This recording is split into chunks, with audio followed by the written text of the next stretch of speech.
All right. Hey, everyone, and welcome to another episode here on Wabi Sabi.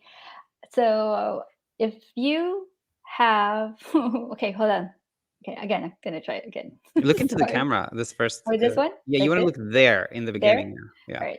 Hey, everyone, and welcome to another episode here on Wabi Sabi. And in this episode, Coach Daniel is going to talk about the missing hour. So, if you are a parent of a toddler who has trouble falling asleep at bedtime, this episode is for you. So, how are you today, Coach Daniel? Good, good. Thank you.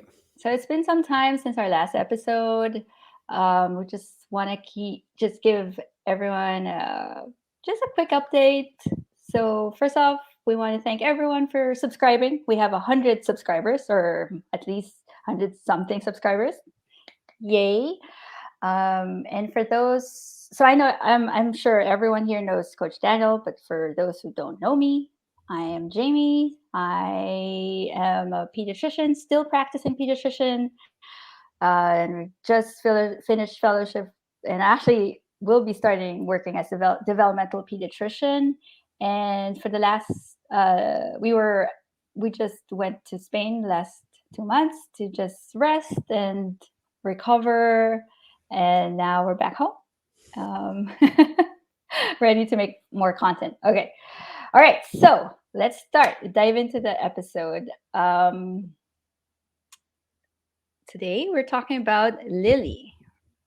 All right, so Lily. So actually, let's do this.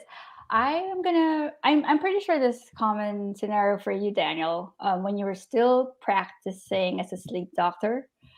And I know you also did pediatric sleep. So a lot of families come to you telling you like, I don't know, my child just not sleepy at night.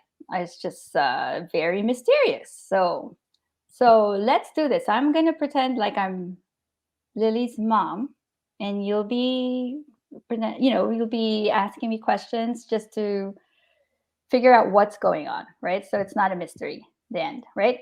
Exactly. I'm going to be sleep detective here. A sleep detective, yes. Okay. So Lily, yeah, Coach Daniel, Lily just doesn't fall asleep. She's not sleepy at night. Totally here. Sorry that's happening, but we're here to figure it out. And the first thing I'd like to ask you is, what is Lily like at bedtime? Can you tell me about like her behavior at bedtime? Yeah, so at bedtime, she's actually she's stalling, wanting to ask maybe for one more hug, kiss, but she's silly, wanting to initiate play. She's grabbing her stuffed animals, and it does seem like she wants to play more with me, and and she's just happy, her typical self. She doesn't appear very sleepy, and she's also not anxious or scared. Not anxious, doesn't seem anxious. And yes, definitely not sleepy. Okay, very, very well. And how about her behavior during the day? What's Lily like during the day? During the day, she's a very curious 3-year-old girl. She likes to explore outside, likes to, explore for bugs when we're outside. But inside, she likes to play with her toys. Very curious. She loves to play, like just typically developing 3-year-old girl, and happy. Very, very well. Thanks for sharing that. And now, can you tell me more details about like what time you go to bed, what time lights are out, and when she falls asleep and wakes up? So our bedtime is we set it at 8:30 p.m. And so which means we start our sort of like activities leading up to bedtime around 8 o'clock.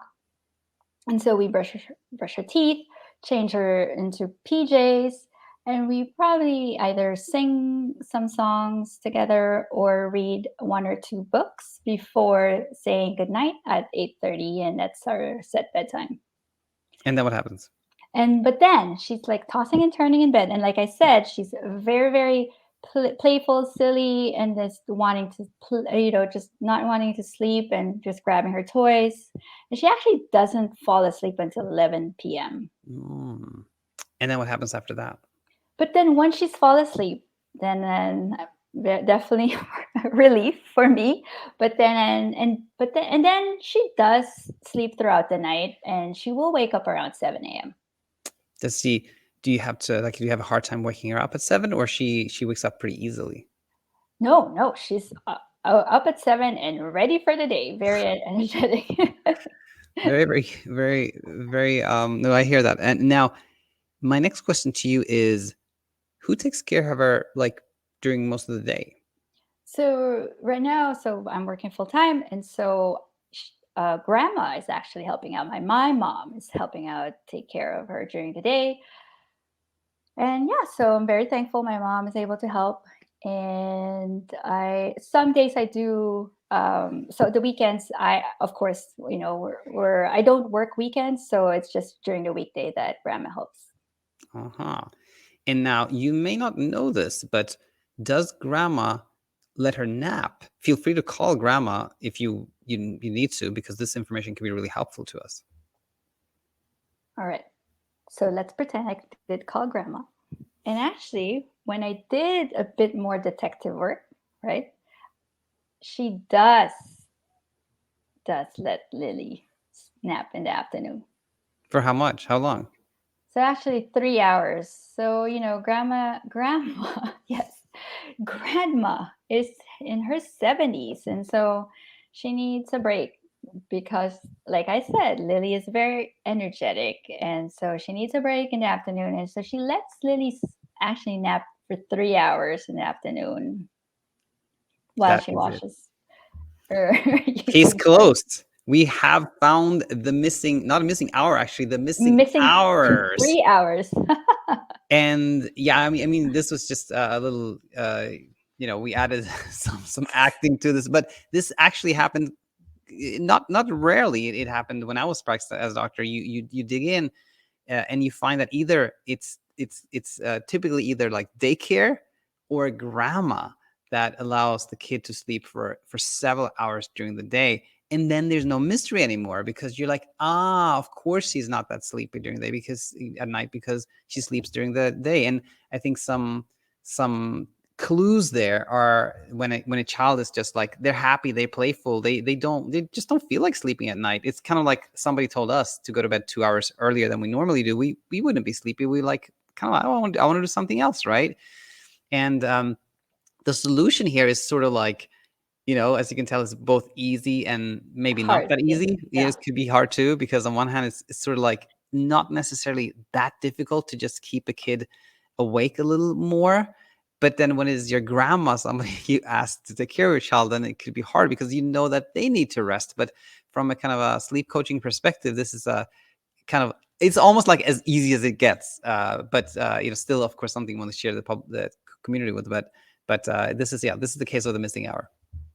Right. The missing hours. So, and then the other thing is, like, we kind of going back to sleep basics, right? So if your child is not sleepy at bedtime, so you want to check for two things.